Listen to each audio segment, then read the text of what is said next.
Hello friend, स्वागत है आपका अपने यूट्यूब चैनल में एक नई वीडियो के साथ। तो आज से हम देख रहे हैं सीडीपी का पार्ट देख रहे हैं, एलटी शिक्षक भर्ती, जिसमें 30 नंबर की आपकी सीडीपी होने वाली है। तो देखते हैं, इसमें लगभग रोज़ हमारे इसमें 40 से 50 क्वेश्चन इसमें रखेंगे हम। तो उसमें वही इम्पोर्टेंट क्वेश्चन रखे हुए हैं जो आगामी किसी परीक्षाओं में पूछे गए हैं, चाहे वो यूटेट हो, चाहे वो सीटेट हो, चाहे केवी हो, चाहे डी ट्रिपल एस बी हो, या कोई अन्य टीचिंग एग्जाम हो। उन सभी में जो इम्पोर्टेंट क्वेश्चन पूछे हुए हैं उन्हीं को हम इसमें कवर करेंगे। और आप लोग, जैसा कि सभी को पता है, उत्तराखंड में आप लोगों को वही क्वेश्चन बार बार रिपीट देखने को मिलते हैं। तो इससे क्या होगा, आपकी प्रैक्टिस भी अच्छी हो जाएगी और इससे ये पैटर्न भी पता चल जाएगा कि किस प्रकार से आयोग इसमें क्वेश्चन जो है वो पूछता है। तो बने रहेगा चैनल के साथ। अगर चैनल पर नए हैं या अभी तक आप लोगों ने हमारे चैनल को सब्सक्राइब नहीं किया है तो चैनल को सब्सक्राइब जरूर कीजिएगा, ताकि इसी प्रकार की वीडियो आप लोगों तक आसानी से पहुंच सके। और वीडियो अगर आप लोगों को अच्छी लगती है तो इस वीडियो को ज़्यादा से ज़्यादा लोगों को भी शेयर जरूर कीजिएगा। तो बने रहेगा वीडियो में अंत तक। देख सकते हैं, पहला क्वेश्चन जो आज का है रहने वाला है वो है, अध्यापक को निम्न में से किसे महत्व देना चाहिए। यानी कि जो अध्यापक है उसको किस चीज़ को महत्व देना चाहिए। इसमें आप लोग देख सकते हैं, पहला इसमें जो ऑप्शन है वो है, प्रधानाचार्य से अच्छा संबंध बनाए रखना चाहिए। तो मैं आपको सबसे पहले ये बता दूं, जो टीचर है उसकी जो एजुकेशन रहेगी वो जो छात्र होगा उसको केंद्र में रख के होगी।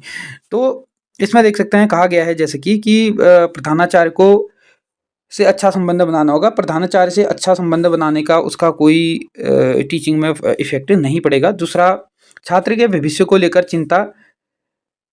चिंतित रहना, ये भी इतना अच्छा आंसर नहीं दिख रहा है। और अगर अगला देखें हम, कक्षा में समर्पण भाव से शिक्षण करना और उपरोक्त सभी। तो इसमें से अगर हम बात करें तो सबसे जो सटीक इसमें आंसर है वो कौन सा होगा, कि कोई भी टीचर अगर अपने समर्पण भाव से, पूरी निष्ठा से अगर शिक्षण व्यवस्था करता है, शिक्षण देता है क्लास में, तो वो सबसे अच्छी जो है वो टीचिंग उसकी रहेगी। तो ऑप्शन गो इसका क्या हो जाएगा, सही हो जाएगा। तो इसका पहले का हो जाएगा ऑप्शन गो। उसके बाद प्रश्न नंबर दूसरा है, इसमें पूछा गया है कि अध्यापक के लिए सबसे मूल्यवान क्या होता है। तो एक अध्यापक के लिए सबसे जो मूल्यवान होता है, इसमें हम देखते हैं, जैसे ऑप्शन को में इसका रखा है, उसकी नौकरी है। तो नौकरी पाना एक अध्यापक का क्या औचित्य नहीं होना चाहिए। तो ये ऑप्शन वैसे ही क्या हो जाएगा, गलत हो जाएगा। दूसरा क्या है, उसकी शिक्षण के प्रति आस्था है। तो उसके शिक्षण के प्रति आस्था है। अगला देख लेते हैं, छात्रों का विश्वास है। तो छात्रों का उसका विश्वास होना चाहिए। और दूसरा उसके बाद क्या है, उसकी गरिमा एवं मर्यादा। तो सबसे जो मूल्यवान है एक अध्यापक के लिए, जो सबसे मूल्यवान चीज़ है वो क्या होना चाहिए, छात्र जो होंगे, छात्रों का उसके प्रति क्या होना चाहिए, विश्वास होना चाहिए कि हमारे टीचर जो हैं वो, मतलब उनका जो शिक्षण है वो अच्छा है। इस प्रकार का छात्रों पे उनका विश्वास बनाना सबसे इम्पोर्टेंट हो जाता है। तो ऑप्शन गो इसका सही उत्तर हो जाएगा, कि एक अच्छा अध्यापक का जो सबसे मूल्यवान जो चीज़ होगी वो होगी छात्रों के साथ उसका विश्वास पात्र बने रहना। उसके बाद अगला प्रश्न है, इसमें देख सकते हैं, इसमें है कि नीचे एक कथन दिया हुआ है, यदि यह कथन सत्य है तो आपका उत्तर क होगा, यदि कथन असत्य है तो आपका उत्तर ख होगा। यानी कि सत्य होने पर क होगा और असत्य होने पर ऑप्शन जो होगा वो क्या होगा, ख होगा। और यदि कथन केवल एक मत है तो उत्तर ग होगा। यानी कि जो कथन है वो एक ही मत आपका इसमें है तो ग होगा। और यदि कथन दुराग्रह होगा तो ऑप्शन क्या होगा, घ होगा। तो इसमें कथन देख लेते हैं एक बार पढ़ के क्या क्या इसमें कहा गया है। तो आप लोग देख सकते हैं इसमें क्या कुछ है, कि इसमें जो कथन रखा गया है, इसमें कहा गया है, जो लोग शिक्षण व्यवसाय को अंतिम विकल्प के रूप में मजबूरी में अपनाते हैं, कभी भी अच्छा शिक्षक नहीं बन सकते हैं। यानी कि जो शिक्षा को एक व्यवसाय के रूप में लेते हैं, या उसको एक अपना अंतिम, जैसे कि देख लीजिएगा, बहुत से ऐसे होते हैं कि जैसे ग्रुप सी या अन्य एग्जाम की तैयारी करते हैं, फिर उसके बाद जब कभी कुछ नहीं हो पाता तो उसके बाद वो अंतिम, बहुत से लोग क्या कर लेते हैं, बीएड करते हैं, उसके बाद शिक्षण की ओर उनका रुझान हो जाता है। तो इस प्रकार के जो टीचर होंगे उनका जो शिक्षक बनना होगा उनका उनका एक क्या हो जाता है, इसमें कहा गया है कि वो एक अच्छे शिक्षक नहीं बन सकते हैं, इसमें कहा गया है। तो इसमें देखो, पहले तो आप लोग को इसमें देख लेना है कि जो एक शिक्षण को अपना व्यवसाय बना रहा है और वो अपना अंतिम विकल्प के रूप में उसको देखता है, तो आप लोग ये समझ लीजिएगा, इसमें कहा गया है कि अच्छे जो शिक्षक नहीं वो कभी भी बन सकते हैं, ऐसा नहीं है। ज़रूरी नहीं है कि जिसने अपना अंतिम विकल्प बना लिया हो, वो क्या है कि इसमें शिक्षण जो है वो अच्छा नहीं कर सकता है। तो ज़रूरी नहीं है कि कोई अंतिम विकल्प चुनने के बाद ऐसे ही उसका हो गया है और उसके बाद वो शिक्षण नहीं कर रहा है, ऐसा भी नहीं है। तो इसमें जो मत रहेगा, वो किस प्रकार का होगा, दोनों प्रकार के इसमें मत देखे जाएँगे। ठीक हो गया? इनके दोनों प्रकार के मत हो सकते हैं। इसमें हो सकता है कि वो टीचर उसकी जो आईक्यू लेवल हो अच्छा है, कहीं नहीं हो पाया तो इसमें आ गया, तो यहाँ उसने अपना अच्छा कर दिया है। तो किसी पैटर्न में हो सकता है कि उसने अच्छा कार्य आपको करके दिखाया है। लेकिन बहुत से कारण में ऐसा भी हो सकता है कि उसका इसमें प्रति में रुझान नहीं था, तो शिक्षण व्यवस्था जो है वो अच्छे से नहीं कर पा रहा है। तो इसमें आप सिर्फ़ एक ही मत नहीं दे पाएँगे, इसमें आपका दोनों मत रहेगा। ठीक हो गया? यानी कि आप पूरी तरह से उसे नकार नहीं सकते हैं और पूरी तरीके से उसे अपना भी नहीं सकते हैं। तो जो आपका इसमें आंसर रहेगा वो किस प्रकार का है, दुराग्रह का है, यानी तो कि दोनों प्रकार का आपका इसमें मत रहने वाला है। तो इसका जो सही आंसर रहेगा वो क्या होगा, ऑप्शन घ इसका सही आंसर हो जाएगा। अब प्रश्न नंबर 4 में इसमें कहा गया है, नीचे दो आधारिकाएं दिया है, एक तथा एक निष्कर्ष दिया गया है। यदि आधारिका सत्य है और निष्कर्ष भी सत्य है तो क होगा, यानी कि जब दोनों चीजें सत्य होंगे ऑप्शन क हो जाएगा। और यदि आधारिका तथा निष्कर्ष दोनों असत्य हैं तो उत्तर ख होगा। और यदि आधारिका असत्य किंतु जो निष्कर्ष है वो असत्य है तो ऑप्शन ग होगा। और यदि आधारिका सत्य है और किंतु निष्कर्ष असत्य है तो उत्तर जो होगा वो घ होगा। अब इसमें हम देख लेते हैं एक बार, आधारिका में क्या कहा गया है, सभी मनुष्य मरणशील हैं। मनुष्य क्या है, सभी मरणशील हैं। और दूसरा, राम भी एक मनुष्य है। और निष्कर्ष में कहा जा रहा है कि राम भी मरणशील है। अब यहाँ पे पहला देखें कि सभी मनुष्य मरणशील है कह रहा है और राम भी मनुष्य है। जब पहले ही साफ कर दिया है कि सभी मनुष्य मरणशील है और राम भी मनुष्य है, तो राम भी क्या हो जाएगा, मरणशील होगा। तो इसमें क्या है, सभी चीजें क्या है, सत्य है। तो इसका सही उत्तर हो जाएगा ऑप्शन क, इसका सही उत्तर हो जाएगा। उसके बाद प्रश्न नंबर 5 है, इसमें पूछा गया, आपकी दृष्टि में एक अच्छा समय तालिका के लिए क्या आवश्यक है। यानी कि एक अच्छी समय तालिका के लिए आपकी दृष्टि में क्या चीज़ें क्या है सही है। तो इसमें देख लेते हैं हम चीज़ें पहले। इसमें क्या कुछ कहा गया है, पहला ऑप्शन इसमें दिया गया है कि कठिन विषय के कालांश सुबह रखे जाने चाहिए। यानी कि जो कठिन सब्जेक्ट होते हैं वो सुबह रखने जाने चाहिए, सही है, क्योंकि ऐसा ही होता है। क्योंकि कठिन विषय जो होते हैं सुबह जब छात्र जो है वो स्कूल में प्रवेश करता है तो उसका जो माइंड होता है वो फ्रेश रहता है। फिर बाद में क्या हो जाता है, धीरे धीरे जब मध्यकाल हो जाता है उसके बाद उसका जो सुबह से जब पढ़ते आता है तो वो थोड़ा थकावट से महसूस करने लग जाता है। इसीलिए उसको फिर ईजी विषय रखने चाहिए। तो पहले जो होंगे वो कठिन विषय होनी चाहिए। तो इसका जो सही उत्तर पहला क्या हो जाएगा, सही है। अन्य चीज़ें देख लेते हैं, अन्य को भी देख लेते हैं, उसके बाद इसमें आंसर हम देंगे। पहली तो सही कह रहा है, यही होना चाहिए। दूसरे में कह रहा है दोनों कठिन विषयों के कालांश के बाद एक आसान विषय होना चाहिए। यानी कि जब दो कठिन विषय लगातार नहीं होने चाहिए, ये भी सही कह रहा है। क्योंकि एक कठिन विषय पढ़ने के बाद क्या होगा, दिमाग में ज़्यादा जोर पड़ जाएगा। उसके बाद एक आसान सब्जेक्ट होना चाहिए जिससे उनका दिमाग क्या हो जाएगा, थोड़ा हल्का महसूस करे। फिर उसके बाद कठिन विषय होना चाहिए। मतलब एक एक उसमें क्या होना चाहिए, स्टेप स्टेप से होना चाहिए, ये भी सही है। तीसरा इसमें कह रहा है कालांश में क्रियाओं में विविधता का प्रावधान हो। यानी कि विविधता उसमें होना चाहिए। जो कालांश आपके दिए जाएंगे एक एक पीरियड के बाद, उन सभी में विविधता होनी चाहिए। तो ये सभी ऑप्शन हमको क्या दिख रहे हैं, सही दिख रहे हैं। तो उपयुक्त सभी इसका क्या हो जाएगा, सही उत्तर हो जाएगा ऑप्शन ख। उसके बाद अगला प्रश्न है, प्रश्न नंबर 6, प्राइमरी कक्षाओं में शिक्षा का स्तर सुधारने के लिए आपका क्या सुझाव है। यानी कि प्राइमरी स्तर पर जो शिक्षा का स्तर है उसको अगर सुधारना है, उसके लिए अगर सुझाव की अगर बात करें, देखते हैं क्या सुझाव हो सकते हैं। अगर ऑप्शन क की इसमें बात करें, अध्यापकों को जवाबदेही सुनिश्चित करनी चाहिए। सही है कि जो अध्यापक हैं उनको अपनी जो जवाबदेही है वो सुनिश्चित उनकी होनी चाहिए, ये तो सही लग रहा है। उसके बाद अन्य को भी देख लेते हैं। दूसरा जो इसमें ऑप्शन रखा गया है, दूसरे में कहा गया है कि स्कूलों में निगरानी के स्तर को सुधारा जाए। यानी कि जो निगरानी का स्तर है स्कूलों का, उसका जो उच्च शिक्षा यानी कि जो बड़े अधिकारी लोग हैं उनका भी स्कूलों में निगरानी रखी जानी चाहिए, ये भी सही है। दूसरा इसमें कहा जा रहा है कि कक्षाएं एवं वर्गों की संख्या के अनुरूप शिक्षकों की नियुक्ति की जाए, ये भी सही आपको दिख रहा है। उसके बाद अगला है उपयुक्त सभी, तो इसका सही उत्तर हो जाएगा उपयुक्त सभी, ऑप्शन घ इसका क्या हो जाएगा सही उत्तर हो जाएगा, क्योंकि सभी इसमें जो है वो क्या है सही दिख रहे हैं। उसके बाद अगला प्रश्न है प्रश्न नंबर 7।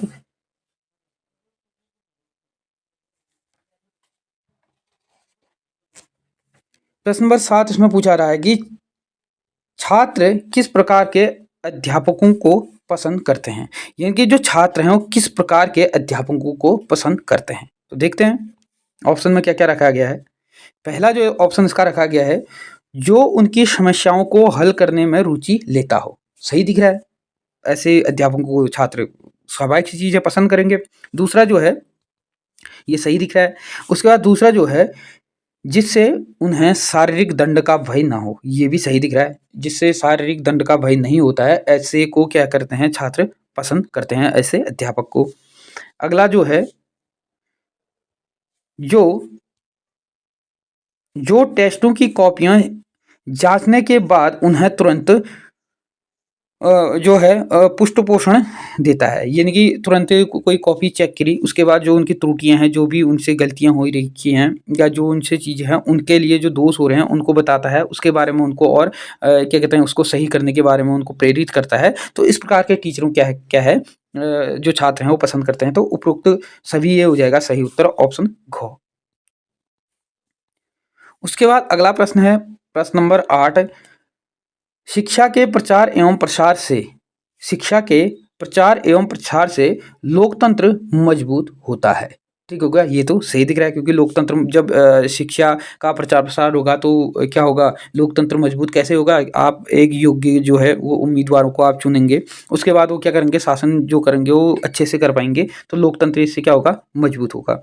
उसके बाद आर्थिक विकास की दर बढ़ेगी, ये भी सही है, आर्थिक विकास, क्योंकि जब शिक्षित रहेंगे तो अपना स्वरोजगार खुद ही ढूंढ लेंगे, जो सरकारी गवर्नमेंट में जाएंगे वो गवर्नमेंट में जाएंगे, जो अन्य चीज़ें देखेंगे स्वतः ढूंढ लेंगे, तो ये भी सही दिख रहा है। उसके बाद अंधविश्वास में कमी आएगी, जो लोग आडंबर अंधविश्वास करते हैं, शिक्षित नहीं होते हैं, इसी कारण कर पाते हैं, अगर ये चीज़ें होंगी तो ये इन चीज़ों में कमी आ जाएगी। ठीक हो गया, कमी इसमें आएगी, ये भी सही है। तो इसका जो सही उत्तर हो जाएगा उपरोक्त सभी, यानी कि सही उत्तर सभी इसके सही हो जाएंगे। उसके बाद अगला प्रश्न है, यदि किसी कक्षा में अधिकांश छात्र प्रायः उधते हुए पाए जाते हैं, यानी कि प्राय वो गलत नैतिक, यानी कि उधते हुए, यानी कि क्या है वहाँ उधम मचाते हुए पाए जाते हैं, तो ऐसे में क्या करना चाहिए। ऐसे में क्या करना चाहिए देखते हैं हम इसमें। छात्रों को कोई कमी को हो सकती है, यानी कि जो छात्र है उसमें कोई ऐसी कमी हो सकती है। दूसरा इसमें है कि शिक्षण में कोई कमी हो सकती है, शिक्षण में भी कमी हो सकती है। उसके बाद है कक्षा के भौतिक जो वातावरण है उसमें भी कमी हो सकती है। देखो, अगर छात्र कर रहे हैं तो उसमें भी छात्र में भी हो सकता है कुछ कमियां हो, साथ ही साथ जो शिक्षण वहाँ हो रहा है उसमें भी कमियां हो सकती हैं, और साथ ही साथ जो वहाँ का वातावरण बनाया हुआ है as a teacher as a student, उसमें भी कमी हो सकती है। तो उपयुक्त जो सभी है सही, इसका क्या हो जाएगा आंसर निकल करके आ जाएगा। अब प्रश्न नंबर 10 है, इसमें कहा गया है कि निम्न में से कौन सा जो अध्यापक हो आलोचना का पात्र नहीं बनेगा, यानी कि ऐसा कौन सा अध्यापक होगा जो कभी भी आलोचना का पात्र नहीं बनेगा। तो वो जो लगातार पढ़ाए चला जाता है और इस बात की कोई परवाह नहीं करता है कि विद्यार्थी क्या सीख रहे हैं, तो वो हमेशा आलोचना का पात्र रहेगा, ये तो गलत हो जाएगा। इसमें कहा जा रहा है कि नहीं बनेगा। उसके बाद अगला देखते हैं हम लोग। अगला कहा जा रहा है कि वह जो समय पर कक्षा में आता है पर इस बात पर कोई ध्यान नहीं देता है कि विद्यार्थी भी समय से कक्षा में आ रहे हैं, तो ऐसा तो हमेशा क्या होगा आलोचना का पात्र बनेगा, तो ये भी गलत हो जाएगा। उसके बाद अगला देखते हैं। अगला क्या कहा जा रहा है इसमें। इसमें कहा जा रहा है कि वह जो अपने विषय के बारे में बहुत अधिक तो नहीं जानता है, किंतु अपने विद्यार्थियों को बहुत अधिक जानने के लिए हमेशा प्रेरित करता है। ये थोड़ा सही लग रहा है। अगला देख लेते हैं। अगले में क्या कहा गया है, वह जो नैतिकतावादी है, यानी कि नैतिकतावादी है और अपने छात्र को सदैव नैतिकता का ही जो है पाठ पढ़ाते रहता है, यानी कि नैतिकतावादी है और नैतिकता का ही पाठ पढ़ाते रहता है। तो ये भी थोड़ा सही लग रहा है, लेकिन इससे भी जो सही इसमें सटीक आंसर हो सकता है वो कौन सा हो सकता है, वो हो सकता है ये आंसर। तो इसका जो सही आंसर होगा ऑप्शन ग होगा, क्योंकि ऐसा अध्यापक यानी कि विषय के बारे में इतना अधिक नहीं जानता है, लेकिन वो हमेशा जानने के लिए विद्यार्थियों को, क्योंकि कोई भी चीज़ जब विद्यार्थियों को हम अधिगम कराते हैं सिखाते हैं तो सबसे पहला जो चीज़ होती है वो विद्यार्थियों में जिज्ञासा पैदा करनी, यानी कि किसी भी चीज़ के लिए जिज्ञासा जब पैदा होगी तो और अच्छे से क्या होंगे, अधिगम कर पाएँगे। तो ऐसे विद्यार्थी, यानी कि ऐसा जो टीचर होगा जो उसको अधिगम करने के लिए हमेशा प्रेरित करते रहेगा, नई-नई चीज़ों को अपनाते रहेगा, तो वो हमेशा क्या होगा, आलोचना का पात्र कभी भी ऐसा अध्यापक नहीं बनेगा। ठीक हो गया? तो वो इसका जो सही आंसर हो जाएगा वो कौन-सा हो जाएगा? ऑप्शन ग इसका सही आंसर हो जाएगा। उसके बाद अगला प्रश्न है प्रश्न नंबर 11। अब प्रश्न नंबर 11 इसमें पूछा जा रहा है कि अच्छा शिक्षण प्रकार्य है, यानी कि जो अच्छा शिक्षण है वो प्रकार्य है किस प्रकार का, देख लेते हैं। इसमें पहला है प्रधानाचार्य से अच्छे नेतृत्व का, यानी कि जो प्रधानाचार्य से अच्छे नेतृत्व का प्रकार्य है ये ऐसा नहीं हो सकता है। उसके बाद शिक्षकों की विद्वता के उच्च स्तर का, यानी कि शिक्षकों की विद्वता की उच्च स्तर का शिक्षण प्रकार्य हो सकता है, लेकिन अन्य को भी देखते हैं इसमें। उसके बाद अन्य जो इसमें है ऑप्शन गो, वो है कि शिक्षण व्यवसाय के प्रति ईमानदारी और निष्ठा का, और उसके बाद अगला जो है उच्च शिक्षण योग्यता एवं विधि का। तो इसका जो सही आंसर हो जाएगा वो हो जाएगा ऑप्शन गो, क्योंकि जो शिक्षण होगा वो क्या होगा, वह शिक्षण व्यवसाय के प्रति ईमानदारी और निष्ठा से अगर ऐसा कार्य करेगा तो वो शिक्षण जो होगा हमेशा क्या होगा, कार्य होगा। तो ऑप्शन गो हो जाएगा इसका क्या सही आंसर। उसके बाद प्रश्न नंबर 12 इसमें कहा जा रहा है निम्न में से कौन सा कथन सर्वाधिक सही है, यानी कि सबसे सही कथन हमको इसमें देख लेते हैं। तो इसमें हम एक बार पढ़ के देख लेते हैं। पहला इसमें है अच्छा शिक्षक वही बन सकता है जो निरंतर अनुसंधान भी करता है, यानी कि निरंतर जो है वह अनुसंधान करता रहता है, ऐसा शिक्षक वही बन सकता है। अन्य को भी देखते हैं, ये सही लग रहा है। उसके बाद अन्य में क्या कहा जा रहा है, अच्छा शिक्षक वही बन सकता है जो कुछ ना कुछ केवल पढ़ाने पर ध्यान दे, यानी कि कुछ ना करे लेकिन सिर्फ पढ़ाने पर ध्यान दे, यानी कि सिर्फ पढ़ाने पे ध्यान दे, ऐसा भी अच्छा शिक्षक नहीं हो सकता है। उसके बाद अच्छा शिक्षक वही बन सकता है जो शिक्षण पर ध्यान कम तथा शोध पर ज़्यादा ध्यान दे। अब शोध पर ज़्यादा ध्यान दे रहा है, शिक्षण कर ही नहीं रहा है, तो भी अच्छा शिक्षक कभी नहीं बन सकता है। तो इसका जो सही सटीक आंसर जो होगा वो होगा ऑप्शन क कि अच्छा शिक्षक वही बन सकता है जो निरंतर अनुसंधान भी करता रहे, यानी कि अनुसंधान भी करता रहे, मतलब कहने का मतलब है कि प्रयोग भी करवाता रहे छात्रों को, तो वही एक अच्छा शिक्षक बन सकता है। तो ऑप्शन क हो जाएगा इसका क्या सही आंसर। उसके बाद प्रश्न नंबर 13। अब प्रश्न नंबर 13 में पूछा रहा है कक्षा में अध्यापक की भूमिका हो सकती है, अध्यापक की क्या भूमिका कक्षा में हो सकती है। ऑप्शन ओ इसमें है कि विद्यार्थियों की सूचनाएं देना, यानी कि अध्यापक की भूमिका सिर्फ विद्यार्थियों की सूचना देना नहीं होता है, ये गलत हो जाएगा। विद्यार्थियों को अधिगम के लिए प्रेरित करना, ये सही है कि विद्यार्थी जो होंगे उनको अधिगम के लिए क्या है, हमेशा प्रेरित करते रहना चाहिए, ये क्या हो जाएगा सही आंसर हो जाएगा। उसके बाद अगले को भी देते हैं, ये तो सही है। उसके बाद दूसरा जो है विद्यार्थियों को सीखने की क्षमताएं विकसित करना है, यानी कि विद्यार्थियों में सीखने की जो क्षमता है उसको विकसित करना, ये भी क्या लग रहा है, ये भी सही है, यानी कि पहला और दूसरा सही है। उसके बाद अन्य को देख लेते हैं। तीसरे में क्या पूछा जा रहा है, तीसरे में पूछा जा रहा है कि विद्यार्थियों को कोर्स पास कराने के लिए अभ्यास कराना, ऐसा भी नहीं है कि सिर्फ कोर्स से जो है वो पास करा दिया और अन्य उनको कुछ आया नहीं, तो ऐसा भी नहीं है। तो जो शिक्षक है, जो अध्यापक है, उसकी जो भूमिका होगी वो हमेशा जो विद्यार्थी होंगे उसमें जो अधिगम है उसको, उसके लिए उनको प्रेरित करते रहना है, उनमें जिज्ञासा उत्पन्न करना। ऑप्शन ब इसका सही आंसर है। और उसके बाद विद्यार्थियों को सिखाने की क्षमताओं विकसित करना, ये भी सही है। तो ब और सौ ये दो आंसर इसके सही हो जाएंगे। तो इसमें जो सही आंसर हो जाएगा वो कौन सा हो जाएगा, ब और सौ। ठीक हो गया, ब और सौ इसका क्या हो जाएगा सही आंसर हो जाएगा। तो ऑप्शन कौन सा हो जाएगा, ऑप्शन ख इसका सही आंसर हो जाएगा। ब और सौ दोनों क्या है, सही है।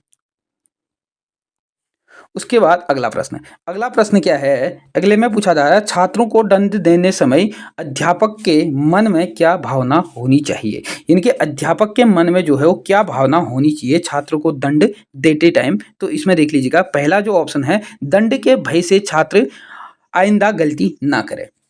सबसे पहले तो देखो, जब भी दंड की बात आती है, जब भी ऐसे दंड वाले क्वेश्चन आते हैं, वहां पर सबसे पहले देख सकते हैं कि दंड वाली चीज को तो आप लोग क्या करना है, वो ऑप्शन हटा देना है। अब प्रश्न में ही पूछा जा रहा है कि छात्रों को दंड देते समय अध्यापक के मन में क्या भावना होनी चाहिए, यानी कि दंड दिया जाता है तो तब मतलब किसी परिस्थिति में दिया जाता है, यानी कि मजबूरी हो जाती है दंड देना, तो ऐसे में क्या ध्यान देना चाहिए। सबसे पहला इसमें पूछा जा रहा है कि दंड के भय से छात्र आइंदा गलती ना करे। सही लग रहा है कि दंड हम दे रहे हैं, तो ऐसा उसके मन में होना चाहिए कि ऐसे आइंदे से ऐसी गलती उसमें नहीं होगी। उसके बाद छात्रों में सुधार पैदा हो, ये भी ठीक लग रहा है कि छात्रों में सुधार पैदा हो। उसके बाद छात्रों को पीड़ा पहुँचे, ये तो कभी भी नहीं हो सकता है कि छात्रों को किसी प्रकार का आपको अधिगम में पीड़ा तो पहुँचानी नहीं है। उसके बाद अगला जो ऑप्शन इसमें है, छात्रों को अपने साथियों के सामने लज्जित होना पड़े, तो कभी भी छात्रों को उनके साथियों के सामने लज्जा की भावना नहीं होनी चाहिए। उससे क्या होगा, उसके मन में एक घृणा उत्पन्न हो जाएगी, तो कभी भी घृणा उत्पन्न नहीं करनी है। तो ऑप्शन ग और घ तो दोनों क्या हो जा रहे हैं, गलत हो जा रहे हैं। तो अब इसमें देखते हैं कि पहले और दूसरे में कि दंड के भय से आइंदा वह गलती ना करे। तो इसका जो सही मोटिव होता है दंड देने का कि वो ऐसी गलती दोबारा से ना दोहराए, तो उसके लिए ऑप्शन क हो जाएगा इसका क्या सही उत्तर। अगला प्रश्न है प्रश्न नंबर 15। इसमें है कि अनुशासनहीनता पर अधिकतम किसी छात्र को क्या दंड दिया जाना चाहिए। तो मैंने फिर से कह दिया, दंड वाले जब भी ऐसे क्वेश्चन पूछे जाते हैं उसमें ध्यानपूर्वक ऑप्शन जो है वो टिक करने की आवश्यकता है, क्योंकि ऐसे में आपके गलत होने के चांसेस बढ़ जाते हैं। तो इसमें देखो, इसमें पूछा जा रहा है, पहला जो ऑप्शन है, छात्र को स्कूल से हमेशा के लिए निष्कासित कर दिया जाना चाहिए, यानी कि निलंबित जो है वो कर दिया जाना चाहिए, ये तो हमेशा गलत होगा। किसी भी छात्र को आप किसी भी शिक्षण संस्थान से किसी भी कारण से, इनकी जो उसकी बहुत ही जघन्य अपराध ना हो तब तक आप उसको हटा नहीं सकते हैं। दूसरा है कि छात्र को स्कूल से जो है वो अनिश्चित काल के लिए निलंबित कर दिया जाए, ठीक हो गया, यानी कि अनिश्चित काल के लिए निलंबित किया जाए। और दूसरा, और यदि वह छात्र क्षमा मांग कर जो है वह अंडरटेकिंग दे, ठीक हो गया, अंडरटेकिंग अगर वो दे और पुनः वह स्कूल में लेना चाहिए। तो ऐसा अगर छात्र करता है, क्षमा मांग लेता है, तो उसको पुनः रख लेना चाहिए। अन्य को भी देखते हैं, फिर उसके बाद देखेंगे। उसके बाद छात्र पर भारी आर्थिक जुर्माना लगाना चाहिए, ये तो गलत है।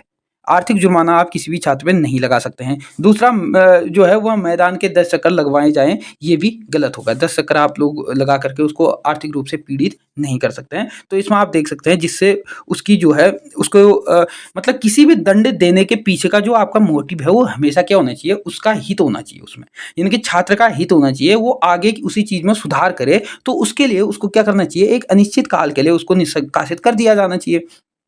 उसके बाद यदि छात्र दूसरे दिन या तीसरे दिन ही आकर के कहता है कि मुझसे गलती होगी, माफ़ी अगर ऐसा वो कुछ कर लेता है, तो पुनः उसको क्या है, स्कूल में रख लेना चाहिए। तो ऑप्शन ख इसका क्या हो जाएगा, सही आंसर आपका हो जाएगा।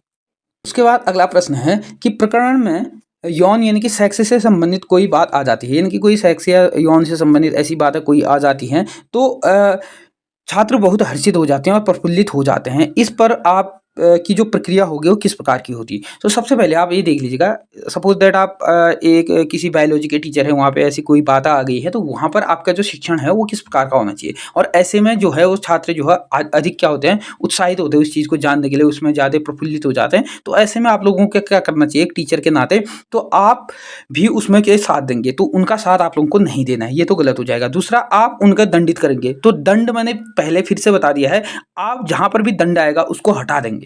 दंड वाला तो आप दे ही नहीं सकते हैं क्योंकि शिक्षण चल रहा हो। उसके बाद जो है वो है कि आप जो शिक्षण कर रहे हैं उसको सामान्य अवस्था में रखेंगे, यानी कि इसमें आपको इतना उत्तेजित या ऐसा नहीं होना है, आपको उसको सामान्य अवस्था में रखना है और इस पर उत्तेजना अपनी जो है वो दर्शानी नहीं है। यानी कि छात्रों को भी अगर ऐसा उत्तेजना आप दर्शाते हैं, ऐसा कुछ करते हैं, तो ज़्यादा क्या हो जाएंगे, वो उत्साहित हो जाते हैं उस चीज़ के लिए और आपके उसको डीपली जानने की कोशिश करते हैं। तो उपरोक्त में से अन्य जो है वो कोई नहीं है। तो इसका जो सही आंसर होगा ऑप्शन गो होगा। आपको अपना जो शिक्षण है उसको सुचारू रखना चाहिए और सामान्य तरीके से करना चाहिए, उसमें अधिक ऐसा उत्साहित होने की आवश्यकता नहीं है।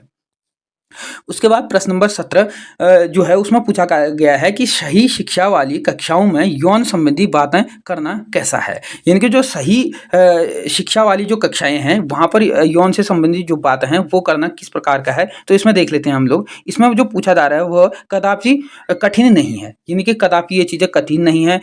इस पर उतनी ही बात की जाए जितने की प्रकरण में आवश्यकता है, यानी कि कोई आप ऐसा टॉपिक पढ़ा रहे हैं उस पर उतनी ही बातें करनी चाहिए, अनैतिक बातें यानी कि अनावश्यक बातें इस पर नहीं करनी चाहिए। ये ऑप्शन इसका क्या हो जाएगा, सही हो जाएगा, ऑप्शन ख। अन्य को भी देख लेते हैं। इस पर विस्तारित से चर्चा की जानी चाहिए, तो विस्तारित रूप से चर्चा करने की इसमें आवश्यकता नहीं है, नॉर्मल बात आपको उसमें करनी चाहिए। या उपरोक्त में से कोई नहीं, इसका नहीं होगा, तो ऑप्शन होगा इसका ख, इसका सही उत्तर हो जाएगा।